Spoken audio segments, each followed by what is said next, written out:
So now we are going to learn how to mark the cricothyroid membrane. What is the importance of the cricothyroid membrane? This is your access in case of whenever you have a difficult airway and you are not able to intubate, put an LMA or mask ventilate the patient. This is the last ditch attempt that you can do in order to save your patient from hypoxic damage.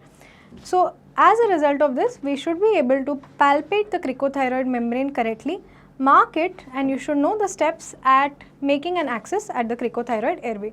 Now ideally we should be having the cricothyroidotomy set. It is a formal set that is available in the market and you can use it for doing a cricothyroidotomy in case of emergency.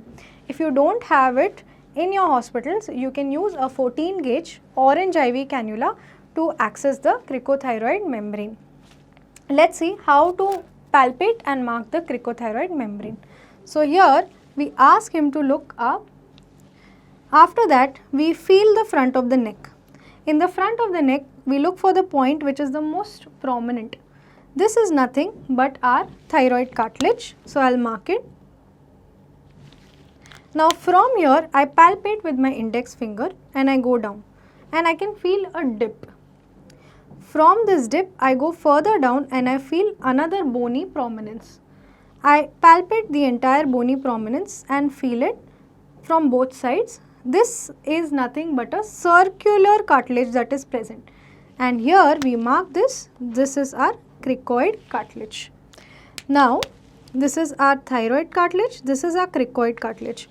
In between the two of them, I could feel a dip. This dip is nothing but the cricothyroid membrane.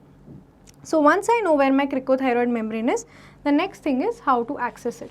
So for example, if I have this as my 14 gauge IV cannula, I will place it in this cricothyroid membrane and I will pierce the cricothyroid membrane.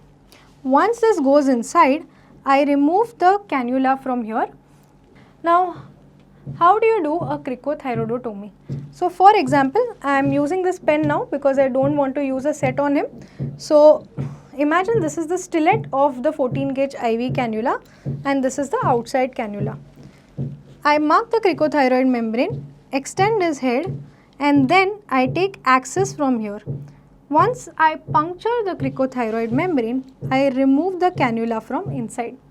Once the cannula is removed, I connect a syringe which has fluid in it, it can be NS, to the cannula and I aspirate from here.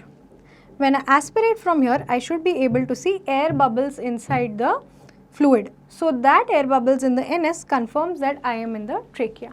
So that is how we make an access for the cricothyroid membrane.